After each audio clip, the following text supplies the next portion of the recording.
భక్తిహీనుల ఆలోచనలకు మనం దూరంగా ఉండాలంట. భక్తిహీనుల ఆలోచనలకు మనం దూరంగా ఉంటే పరిశుద్ధుల సహవాసానికి, దేవుని మందిరానికి మనం దగ్గరగా ఉండడానికి అవకాశం ఉంటుంది. చూడండి ప్రియులారా, ఎందుకోసం మనము భక్తిహీనుల ఆలోచనలకు దూరంగా ఉండాలి అంటే, అసలు భక్తిహీనులు ఎలాంటి వారు అని మనం జాగ్రత్తగా బైబిల్ గ్రంథంలో నుండి ఆలోచన చేసినట్లయితే, బైబిల్ గ్రంథంలో రాయబడినది కీర్తనలు గ్రంథం 28వ అధ్యాయం 3వ వచనం ప్రకారం, భక్తిహీనులంతా దుష్టాలోచన హృదయంలో ఉంచుకొని తమ పొరుగు వారితో సమాధానంగా మాట్లాడుతారంట. అంటే లోపలంతా పగలు పెట్టుకొని, లోపలంతా ద్వేషాన్ని పెట్టుకొని, లోపలంతా కలహాన్ని పెట్టుకొని, లోపలంతా ఎదుటి వారి మీద విరోధమైన భావముతో నింపబడి ఉండి పైకేమో సమాధానంగా మాట్లాడుతూ ఉంటారంట. అలాంటి వారికి మనం దూరంగా ఉండాలి. రెండోదిగా, భక్తిహీనులు ఎలాంటి వారు అని మనం ఆలోచన చేసినట్లయితే కీర్తనలు గ్రంథం 36వ అధ్యాయం 1వ వచనంలో రాయబడినది, భక్తిహీనులలోనంట దేవుని భయము బొత్తిగా లేదంట. అసలు కొంచెం కూడా ఉండదంట. దేవుడు అంటే భయం ఉండదు, దేవుడు అంటే భక్తి కూడా ఉండదు. మూడోదిగా మనం గమనించినట్లయితే కీర్తనలు గ్రంథం 119వ అధ్యాయం 155వ వచనం ప్రకారం, భక్తిహీనులు దేవుని కట్టడలను, దేవుని ఆజ్ఞలను వెదకరు కాబట్టి వారికి రక్షణ అనేది చాలా దూరంగా ఉండడానికి అవకాశం ఉన్నది. కారణం ఏంటిదంటే వారు వాక్యాన్ని వెదకరు, దేవుణ్ణి కూడా వెదకరు. అందుకే వారికి రక్షణ దూరంగా ఉంటుంది. నాలుగోదిగా మనం గమనించినట్లయితే సామెతలు గ్రంథము 10వ అధ్యాయం 20వ వచనం ప్రకారం, భక్తిహీనుల ఆలోచనలు పనికి మాలినవని రాయబడినది.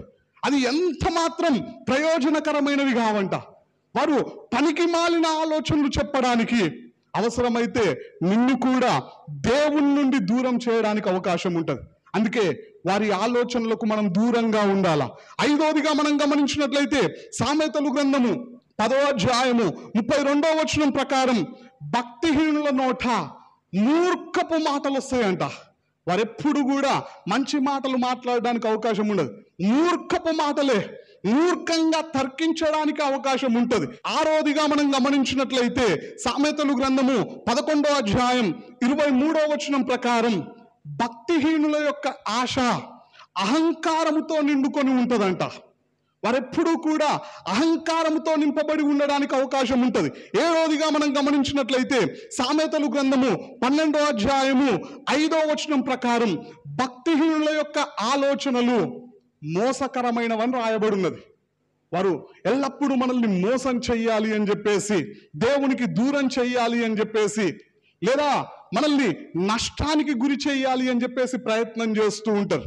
చూడండి, 8వదిగా మనం గమనించినట్లయితే సామెతలు గ్రంథము 12వ అధ్యాయం 21వ వచనం ప్రకారం, భక్తిహీనులంట ఎల్లప్పుడూ కీడుతో నిండి ఉంటారంట.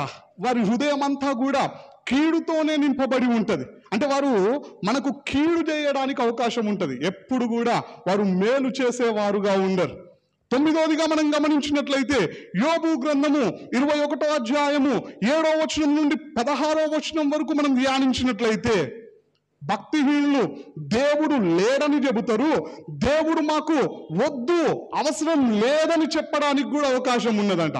అంటే భక్తిహీనులకు దేవుడు అవసరం లేదు, దేవునితో వారికి సంబంధం లేదు, దేవుని మాటలతో వారికి సంబంధం లేదు, దేవుని ఆజ్ఞలతో వారికి సంబంధం లేదు.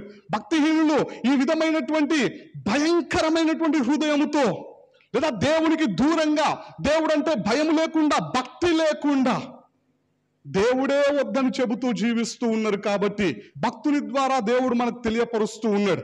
అలాంటి భక్తిహీనుల ఆలోచనలకు నువ్వే విధంగా ఉండాలంటే దూరంగా ఉండాల. భక్తిహీనుల ఆలోచనలకు ఎప్పుడు కూడా మనం దగ్గరగా ఉండడానికి వీల్లేదు. ఎందుకంటే వాళ్ళలాగా తయారు చేస్తారు మనల్ని కూడా. అందుకే దావీదు భక్తుడు చెప్పినటువంటి మాట ఏంటిది అంటే, కీర్తనలు గ్రంథం 39వ అధ్యాయం 1వ వచనంలో రాయబడి ఉంటుంది, భక్తిహీనులు తన ఎదుట ఉన్నప్పుడంట తన నోటికి చిక్కము ఉంచుకుందని అనుకున్నాడంట. వారి ఎదుట ఏం మాట్లాడడానికి కూడా ఇష్టపడలేదంట. వారికి ఎలాంటి సలహా ఇవ్వడానికి కూడా ఇష్టపడలేదంట. వారి దగ్గర నుండి ఆలోచనలు తీసుకోవడానికి కూడా ఇష్టపడలేదంట. సైలెంట్ ఉండిపోయినాడంట దావీదు భక్తుడు. ఎందుకంటే వారి ఆలోచనలు పనికి మాలినాయి. వారి యొక్క హృదయము మోసంతో నింపబడి ఉన్నది. వారు కీడు చేసేటువంటి విషయాలనే తెలియపరుస్తారు తప్ప మనకు మేలుకరంగా ఎప్పటికీ ఉండలేరు. అందుకే ఈ రోజున ప్రభువు మనతో మాట్లాడుతూ ఉన్నాడు. అలాంటి భక్తిహీనుల ఆలోచనలకు మనం దూరంగా ఉండాలి అని దేవుడు ఆశపడుతూ ఉన్నాడు.